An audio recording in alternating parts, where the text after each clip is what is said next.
Keenya jalqabaatiin naannoo Tigraayitti filannoo qaamni afur gaggeeffamuuf namoota filatan haga tilmaamame ol galmeessuuf akka jiru komishiniin filannoo naannichaa beeksiseera. Kan naannicha bulchaa jiru TPLF dabalatee paartileen siyaasaa falmiif duula filadhaa geggeessuu jalqabaniiru. Falmi paartilee itti dhiyeenyaan ka hordofaa ture waahilli keenya Dastaa Gabramadiin dubbii ijoo falmii paartileen kaasan akkasiin nutti himeera. ክርክሩ የተካሄደው ያው ምርጫው ላይ በሚሳተፉ 5 ፖለቲካ ፓርቲዎች ነው እነሱ ፈልሚን kan taasifame paartilee siyaasaa dorgoman shanan gidduutti isaanis TPLF Salsaawi Wayyaanee Tigraay Walaboomte Baayitoonaa fi paartii Dimokiraatawaa Asimbaadha. Ajandaan ijoon falmii isaanii immoo carraan Tigraay maal ta'uuf deemaa kan jedhu ture. Dhimma kanarratti paartileen yaada filannoodhaaf jedhan dhiyeessaniiru. Tokko Itoophiyaa keessa taanee sirna federaalaan bulla yeroo jedhan kanneen biroo immoo Itoophiyaa keessa teessee faayidaa ofii eegsifachuu waan hin dandeenyeef Tigraay biyya ta'uu qabdi jechuun falman. Falmii televizyinii Tigraay irratti dhiyaate kanaan yaada addaa qabatee kan dhiyaate dhiyeenya kan hundeeffame paartii walabummaa Tigraayidha. Paartiin kun Itoophiyaan impaayera yookiin immoo bulchiinsa atseewwanii waan taateef Tigraay biyya Itoophiyaa keessa teessee faayidaa ofii eegsifachuu hin dandeessu, mirga ofiillee ofiin murteeffachuu hin dandeessu waan ta'eef Tigraay akka biyyaatti hundaa'uu qabdi jechuun falman. Asimbaan immoo sirna federaalaa amma jiruun itti fufuu qabnaa jedha. TPLF gamasaatiin uummata Tigraayiif Itoophiyaa keessatti gabaan guddaa waan jiruuf tokkummaa walqixxummaa irratti hundaa'ee jiraatee jennaan sababiin Itoophiyaa keessaa baanuuf hin jiraatu jedhama. Ta'us garuu tokkummaan walqixxummaa irratti hundaa'u yoo hin jiraanne mirgi fottoquus heera mootummaatiin beekamtii kan qabu waan ta'eef filannoo sanas akka banaa ta'etti ilaallaa jechuun falmeera. Salsaawii Wayyaanee Tigraay gamasaatiin dursa faayidaa biyyaalessaa uummata Tigraay karaa eegsifachuu dandeenyu irratti humna keessoo cimsachuu irratti xiyyeeffachuu ejjennoo jedhuun falmeera. Baayitoonaan immoo Tigraay kan nu baasu bifa konfedereeshiniitiin naannolee Itoophiyaa biroo wajjiniin turuu yaada jedhu dhiyeesseera. Adeemsa keessa garuu fedha biyya hundeessuu jedhus agarsiiseera. አገር ወደ መመስረት ለመሄድ ፍላጎቱ እንዳለው አሳይቷል። Taajjabdoonni biyya keessaa fi biyya alaarraa ta'an adeemsa filannichaa dhiyaatanii taajjabuu danda'u jedheera komishiniin filannoo naannichaa.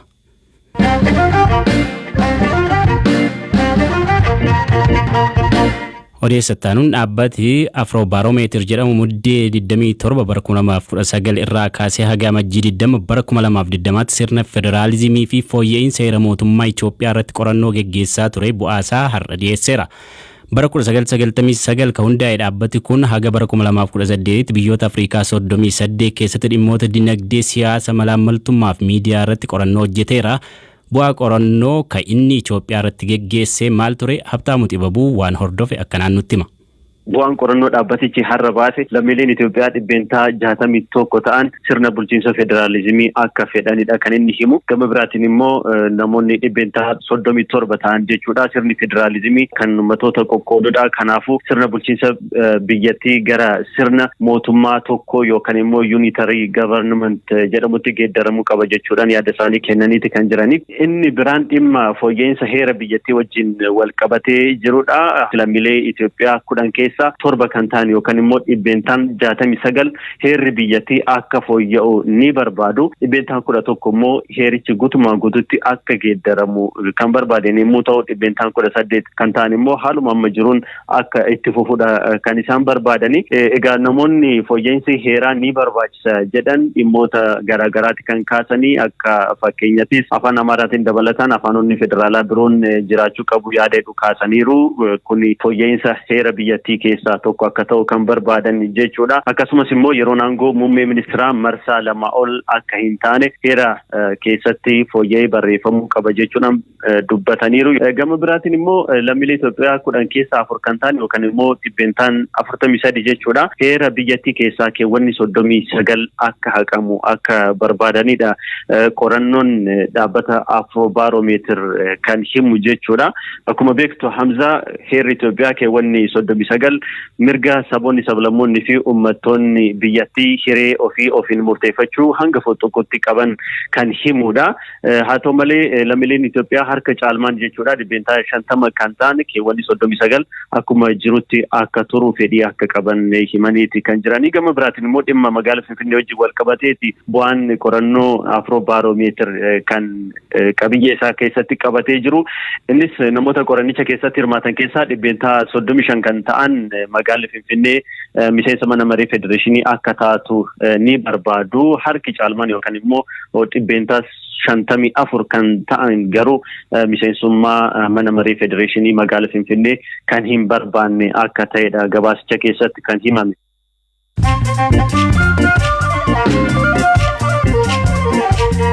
Dhaggeeffattoota keenya oduu daawwannaa Sudaanii fi mormii Londanitti deebina. Amma oduu gabaabseensitti naannoo Oromiyaatti namoota 3578 qorataman keessaa 211 koronaa vaayirasiin qabamuu isaanii biiroon eegumsa fayyaa Oromiyaa beekseera. Oromiyaatti haga ammaatti qorannoon koronaa vaayirasii namoota 112,658 irratti taasifame. Vaayirasichi namoota 3,509 irratti argameera. Ittaantuun kantiibaa bulchiinsa magaalaa Finfinnee Adaanech Abeebee dhimma nageenya magaalaa Finfinnee irratti qaama mootummaa dhimmi ilaallatu waliin mari'achuuf BBC'n gabaasee nagaaf tasgabbii magaalattii ilaalchisee haala qabatamaa jiruu fi hojiiwwan rakkoolee mudatan hiikuuf hojjetaman akkasumas danqaalee gurguddoo mudatan maal akka ta'an irratti mari'ataniiru. Ameerikaaf Chaayinaan marii daldalaa marsaa tokkoffaati jedhan geggeeffatan qaamoleen lamaanuu jijjiiramni jiraachuuf waliigaltee taasisuuf kutannoo qabaachuu bakka bu'aan daldalaa US himan. Keeniyaatti dareen barnootaa gara bakka horsiisa lukkuutti geeddirame. Mootummaan Keeniyaa sababii COVID-19 wal qabatee manni barnootaa haga baatii amajjii akka cufamu gochuu isaatiin manneen barnootaa dhuunfaa hedduun rakkina dinagdee cimaaf saaxilamaniiru. Oduun kanneen turan.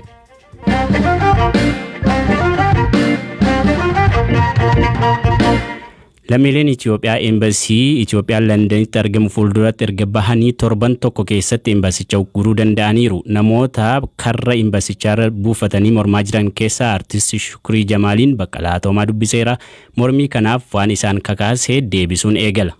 Embassii kan akka cufnu kan nu godhe keessaa tokko embassiin biyya England kanatti argamu. Qofaa miti embassii addunyaarra jiru hundinuu embassii sabaaf sablammoota bakka bu'uu miti. Even embassii nama nu duratti baane kuni yeroo hedduu sagalee uummata biyya kana jiru akka waan uummata biyya jeequutti mootummaa biyya kanaatti himaa. Kanaaf tokko isa mormuudha. Lammaffaa ammoo embassiin kuni hamma gaafa hidhamtoonni keenya hiikamanii gartee warri akka Jawaar Mohaammed warri akka Baqqalaa Garbaa hidhamtoonni keenya hundinuu hidhaadha bahaniiti hamma gaafa waraanni Oromiyaa keessaa bahuuti hamma gaafa gaafii ummata Oromoo deebituutti embassiin kunis banamee hojiin hojjetu ta'ee dhurraa murteessine jechuudha. Embassicha kana cufnee embassicha kana akka mootummaa biyya kanaa biratti kijibsiisudha jechuudha. Maaliif kijibaan ummata biyyatti karaa nagaatiin qabsaa'ee mirga isaa gaafataa jiru akka waan ummanni suni maqaa biraa moggaasee fi mootummaa kanatti himee mootummaa kanarraa gargaarsa argata. Kanaaf akka isaan kijiba himaa jiran akka isaan gargaarsasii argamu kanaan ummanni biyyaa dhumaa jiru mootummaan biyya kanaa akka gargaarsa isaanirraa dhaabu karaa dippiloomaatiitiin gara akka isaan ummata mootummaa biyya kanaa sobaa jiran kana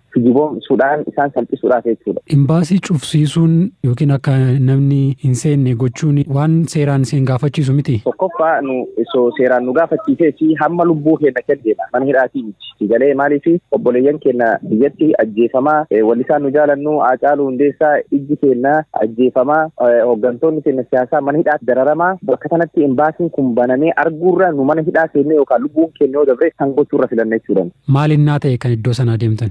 Gaafiin uummata Oromoo deebi'e gaafa hidhamtoonni keenya mana hidhaatii bahan gaafa waraanni Oromiyaa keessaa bahe nu wanti embaasii kana dura teennuuf hin jiru.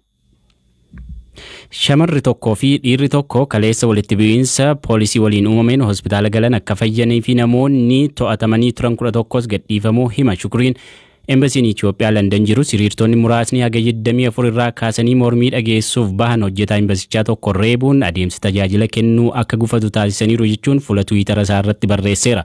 Hojjetaan miidhamee ture akka fayyan himuun namoota miidhaa kana raawwatan seeratti dhiyeessuuf poolisii waliin hojjechaa jirras jedheera embasichi.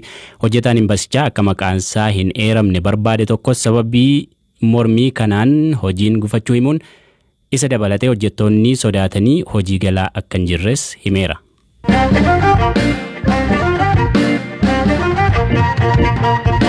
Odeessa keenya sadhumaatiin guyyaarraa ministeera jaalaa US Mike Pompeo fi ministeera muummee Itoophiyaa Abiy Ahmed gara Sudaan imalanii jiru. Karoorri aangawoota lameen Sudaanitti walitti fidu maali?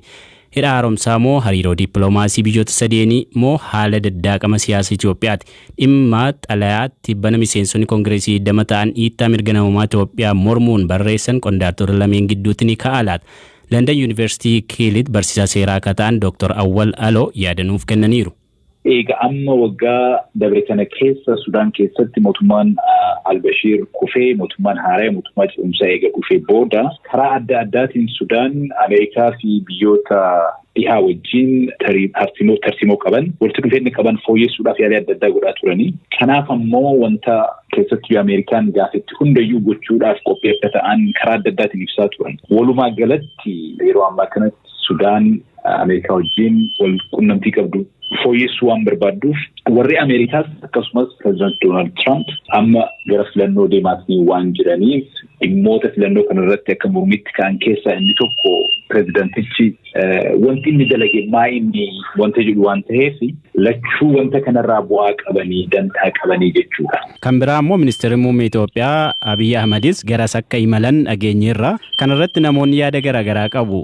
Jarreen kun quba wal qabu achitti wal waamanii achitti wal ga'uufi jedhu. Kanarratti meesin maal jettu? Kun waan itti yaadamee saganteeffamee godhamedha. Sudaan Itoophiyaa fi Egypt akkuma beekamu waa'ee gardii wal qabateetiin marii adda addaa turanii Ameerikaanis gidduu seenteetiin biyyoota lamaan keessatti Egyptii fi Itoophiyaa walitti kaleessuudhaaf yaalii adda addaa godhaatiin turanii. Itoophiyaan dhumarratti yaalii Ameerikaan godhisan hin fudhanne. Ameerikaanonni amma kaluu kana Itoophiyaan fudhachuu qabdi. Waliigaltee san gara mallatteessuu deemuu qabanii yookaan go'aan taate tarkaanfii adda addaa fudhachuu dandeenya. Qoqqobbiis diinagdee irratti buusuu dandeenya. Wanta jedhu haasa'aatiin turanii.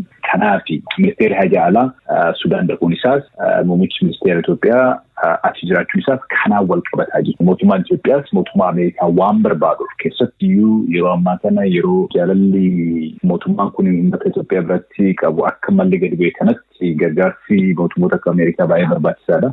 Amma immoo san caalayyuu mootummaan Abiyyiin hoogganamu Ameerikaa barbaada. Uummanni waan dhiibaa jiruuf Ameerikaa barbaada. Kabiraa immoo yeroo darbee miseensonni koongireesii 20 ta'an xalayaa waa'ee dhiittaa mirga namoomaa biyya Itoophiyaa keessa jiru sirrachuu akka qabu dabii gaggeeffamaa akka jiru kan of keessaa qabu barreessanii turan. Dhimmoonni akkasii kun hin ka'u jettanii yaaddu laata? Ka'uun isaaniin oolu wanti ka'aniif waa lama. Tokkoffaa mootummaan Ameerikaa keessattiyyuu warri hojii raawwachiisa wanta koongiresiin yookaan warri seera baasu gaafatu ignoor gochuu hin danda'u. Gaafii gaafatanisanis deebisuudhaaf Secretary of State Pompeoon Abiy wajjin dhimma kana hin kaasaa jedhee amana. Lammaffaa Abiy mataa isaatiyyuu dhimma kana kaasuu danda'a. Mootummaan Ameerikaa wanta kana beekeetiin karaa isaa akka dhaabbatu wanta barbaaduu fi orolii akka isaan beekanis waan beekuu fi wanta kana hin kaasu jechuun hin danda'amu. Dubbiin kun ka'uun isaa hin oolu karaa lachuun iyyuu. Kanaaf dhimma san kaasuu danda'anii homa kaasan iyyuu sanitti fayyadamanii mootummaan Itoophiyaa mallattoo waliigaltee kana akka mallatteessu dhiibbaa gochuuf yaaluu danda'an. Haga tokko wantoonni adda addaa walitti dhufan. Goofatoota KMN mootummaan Itoophiyaa keeyyata 39 jijjiiruu isaa miidiyaaleen mootummaa naftanyaa beeksisaniiru. Akka mootummaan biyya Itoophiyaa himanitti harki caalmaan lammiilee Itoophiyaa sirna mootummaa federaalizimii akka fedhan qorannoon dhaabbata Afroo Biroomeetir agarsiiseera. Dhaabbatni qorannoo Afroo Biroomeetir bu'aa qorannoo dhimma federaalizimii magaalaa Finfinnee fi heera biyya Itoophiyaa irratti taasise irraa har'a baasee jira. Dhimmoonni sadeen kunneen dhimmoota ijoo waltajjii siyaasaa biyyattii irratti waggoota dheeraaf dubbii marii fi falmii ta'anidha jedhaniiru. Ejjennoon paartiin Ibraayinaa afaan Oromoof